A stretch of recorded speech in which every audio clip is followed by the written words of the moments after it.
Hello, hello, hello, my darlings. How are you? Well, it is Mardi Gras. Mardi Gras. It is Fat Tuesday, and tomorrow is Ash Wednesday. And you're with me on a slice of life, a slice of life. But February 13th means something special for me. It's because I'm so grateful for Sean Walker for reminding me of a great day 4 years ago, February 13th. It was my one woman show. My one woman show.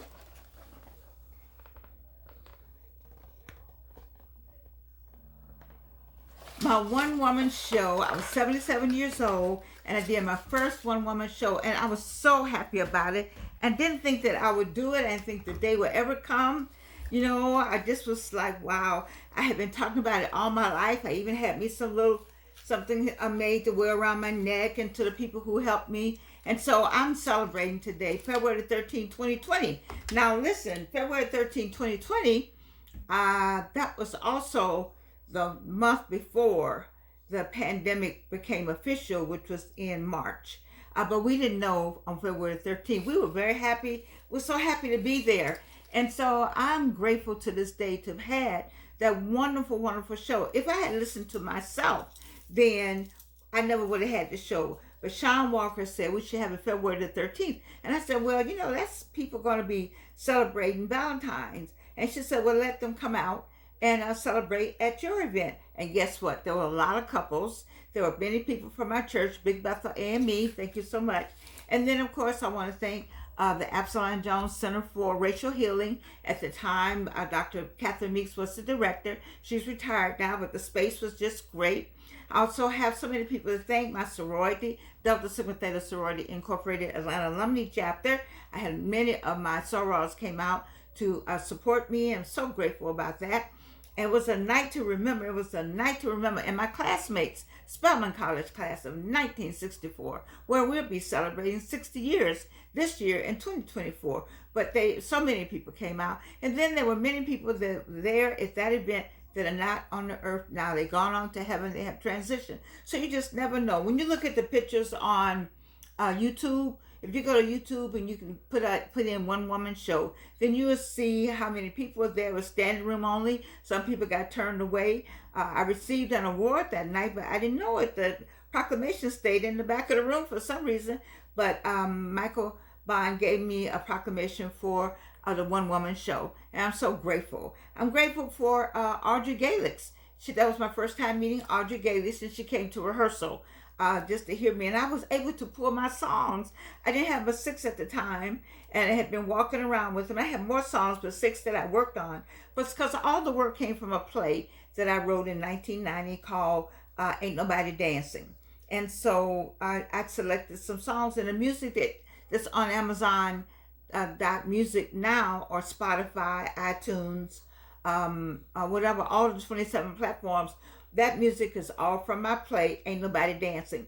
Dr. Janice Liddell, hey, my friend, the wonderful Dr. Janice Liddell, brilliant, brilliant woman. She has a new series now, and her series talks about the older generation and their plays. So my play has been out here a long time, Janice, and I asked Byron Sanders to do my play years and years and years ago. So at some point, I finished the play in 1990, and so at some point, I'm gonna get my play out there on the stage. But right now, the music is all out there, and that's what I did. I did spoken word, which I wouldn't have had a lot of the spoken word if I hadn't just put my mind to it and just said, oh, I believe I could do this. So many things came to me, and I sent one piece, His Kisses Are Still in My Mouth.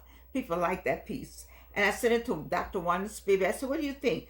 She was on the phone with me. She said, girl, I love it. It's delicious. And I said, okay. Well, she encouraged me. And having been encouraged by Dr. Spivey and by and the rehearsal, Archbishop John Lewis came to my rehearsal and encouraged me. And then Dr. Alma Vinya found me, Nancy Westmoreland, and that encouraged me. And so I had music. I had somewhere to practice.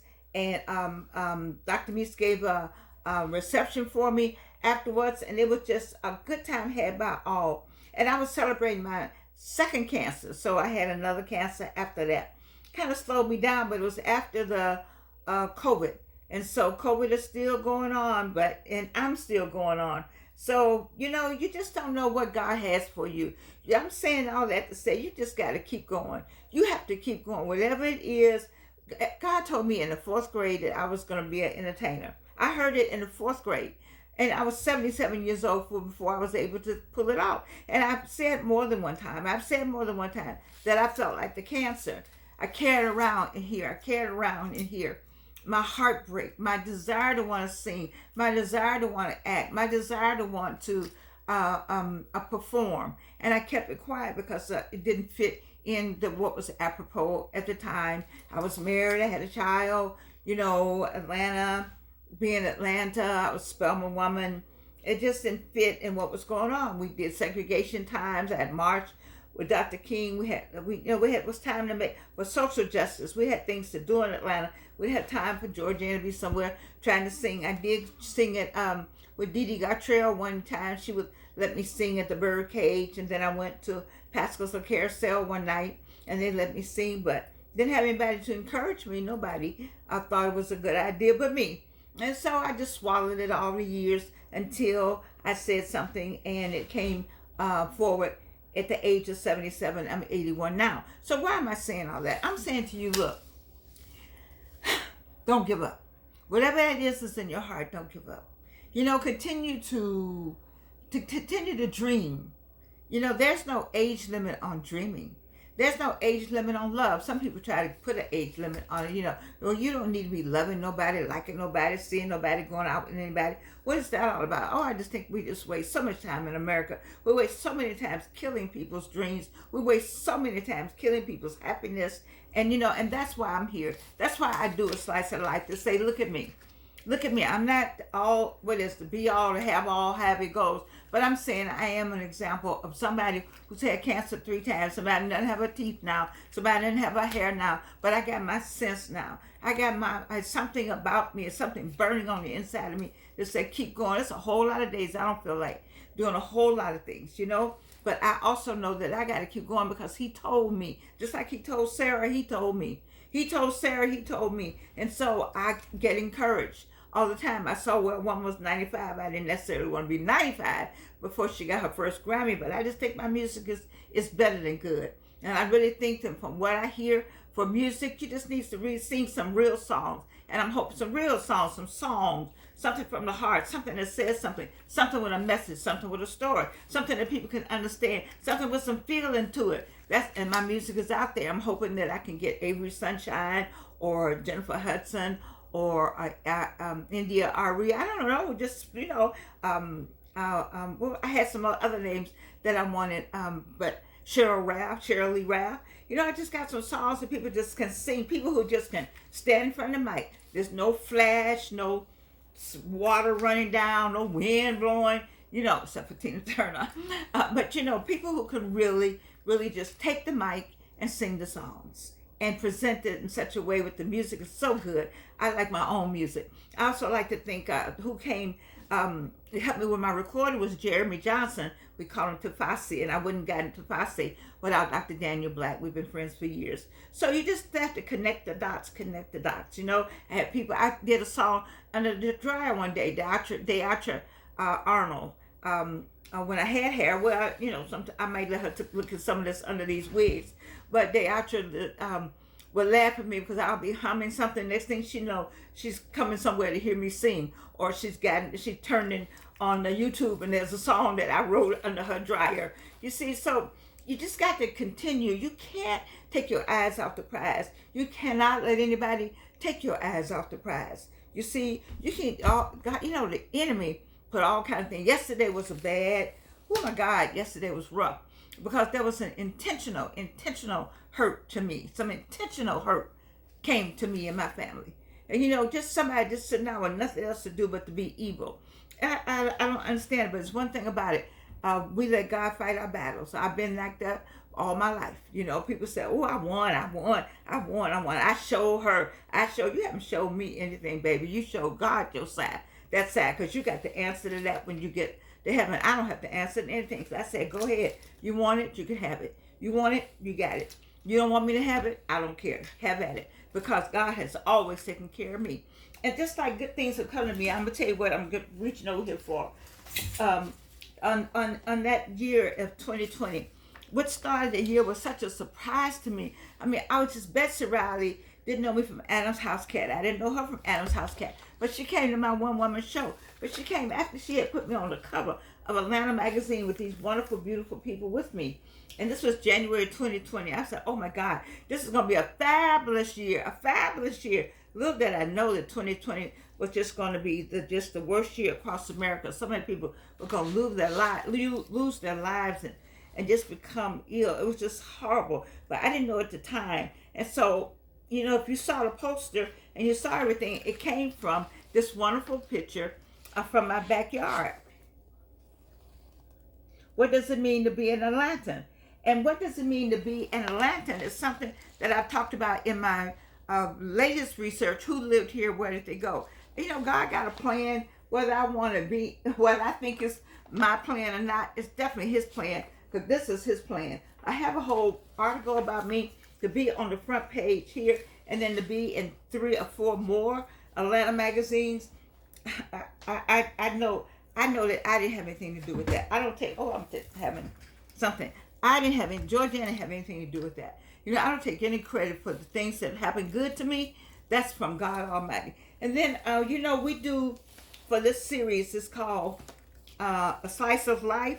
We talk about super aging. And I tell you how old I am, because I'm glad to be the age that I am. You know, I want to celebrate whatever age that is. I celebrated 77. I look good too. You know, but I celebrated 77. And I was very happy to be there on that night doing the show, because we talk about what? Getting older without getting old. I want you, there's some people out there that still got something in your heart. You know, God has told you to do some things, but you haven't done them because you're still waiting. You're still waiting for somebody to give you permission. Do not wait for permission, because that's what I did. I waited for somebody to give me permission.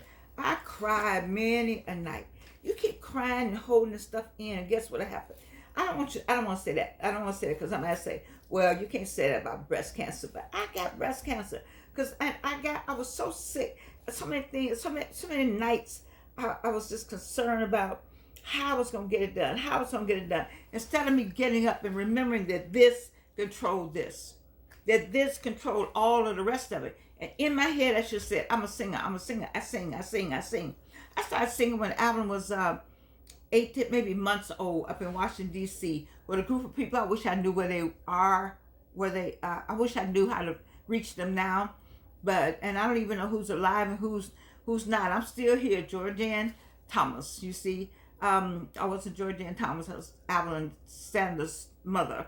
But nevertheless, I taught schools in the D.C. public schools, and I sang up there. It was a club on U Street, and they would let teachers sing some night, and I would go and sing there. I just wanted to sing. That's all I ever wanted to do. I sang in church, too. Don't think I didn't sing in church. And don't think I didn't start out in church. You know, yes, I did. A Baptist church, Trinity Baptist Church in Gary, Indiana.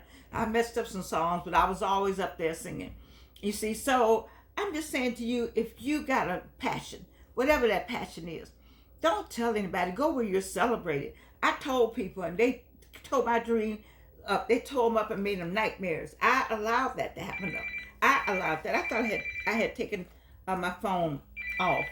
Oh, and here's somebody I've been trying to talk to, but I'm on the air, and Deatra is calling me right now. But I'm going to call her back, because I just finished talking about her. She knows I have a show called A Slice of Life. And she's one of the people that has encouraged me. She encouraged me while I was getting my hair done. She encouraged me under the dryer when I was getting making up songs. And you know what? At the event, her sister came, and I think it was called Wanda Works. But anyway, her sister came and filmed me. But I'm just telling you, if you got something that you know how to do, if you got something you love, if you got something that's burning on the inside of you, then you need to go ahead and do it. Like this Slice of Life that I'm doing right now on YouTube. When I put it up, I feel good every day about doing this. I know there are people who have more talent than I do, and maybe have more personality than I do. I keep dropping things. I don't know. The enemy is just busy. But I'm saying to you that, so what? You don't care about other people. You just do you. I do Georgianne. I do joy, whatever that is. You know, I'm up here with no teeth right now. That's the only thing you hear me talk about. But I'm gonna get me some money and get me some teeth. If I can get me 1,000 people up here to sign up, then I might be able to get me some teeth. I don't know, but it's not stopping me. But let me just tell you about the word that I read. The word was called gentleness. Let your gentleness be evident to all. The Lord is near. Well, here's the part I wanted to remind the people. He said, remind the people to be, let me get my glasses here. Oh no, remind the people to be subject to rulers and authorities, to be obedient, to be ready to do whatever is good. Do whatever is good. You know, those people were ugly to me yesterday. I got to get over that. What it says? To slander no one. Why would you slander someone? God, you know, you got to answer to God for all of this. To be peaceable and considerate, and always be gentle toward everybody. What is wrong with being nice to everyone? When I do this slice of life every day, I think about somebody in Great Britain. I think about somebody over in South Africa. I think about somebody in India. And I call those names because, you know, the analytics tell you where your show shows up. So now I'm showing up in these countries. And so to you, I said, welcome to a slice of life. Thank you. And I want you to have that same joy of living. I have a joy of living with the no teeth. If somebody out there, you don't have any teeth, you don't have any hair, you feel broken down, let me tell you, God has given you this day. And he gave you this day for you to keep going, share it and give it to somebody else. Give some love to somebody. Share your knowledge. All of us got something. And don't forget that purpose thing. Oh, my, don't forget the purpose thing now. You know that we are sent here to do something. Whatever I was sent to do, I'm trying to do it. I'm trying to be the messenger. I got songs out there, and I'm trying to get my play out there with not trying, I am, with Janice Liddell. I just do you, and make sure you do it from your heart. Don't harbor anything in your heart, because if you harbor in your heart, then it's going to eat on you and eat on you and eat on you. And before you know it, it's not going to work. Don't harbor anything, and don't be unhappy like I was. If you want to sing, then sing. Don't listen to anybody else. Do you. I spent a whole lot of time trying to make other people happy. What did that get me? Well, I tell you what, it got me today. It got me to celebrate 4 years ago, the One Woman Show. And I'm going to say happy anniversary to me. And thank you, Sean Walker, for reminding me, and L. Cornell Pearson for helping me, and Dr. Tammy Simmons for being in the back with me, where they're out there trying to get some hair together, some clothes together. I didn't have any idea what I was doing, but it still turned out all right, didn't it? Those of you who can look at it on YouTube, it turned out all right. And I tell you what, those ideas you got in your head going to turn out all right too. Well, I tell you what, if you come back tomorrow, I have something else for you. Right now, I'm just happy to say happy anniversary, Mardi Gras, Ash Wednesday is tomorrow, Valentine's Day. Now listen to me. Oh, let me take these glasses off one more time. Do not get caught up on that one day Valentine's Day. That's one day. Are you telling me that man or that woman or that spouse or that person that you love, if they don't do anything for you on that day, you're going to fall out and die? Are you crazy? What's wrong with you? They have commercialized that thing so much that you think that person doesn't love you all the time. Oh, I would like to get something special. Who wouldn't like to get something special? But my person give me something special all the time. If I don't get anything for Valentine's Day, I'm going to get something whatever day I'm going to get. And if I wanted it for Valentine's Day, because I know the people and they out trying to get something now. It's all right. But they're not trying to get something. What about you? Did you buy yourself something? You better go buy yourself something. You better go buy yourself something. Love you. Didn't I tell you to love you? Jordan, love Jordan. Honey, please. All right. Well, it's one thing about it. I also love you, and you know that. I love you, and you can't do anything about it.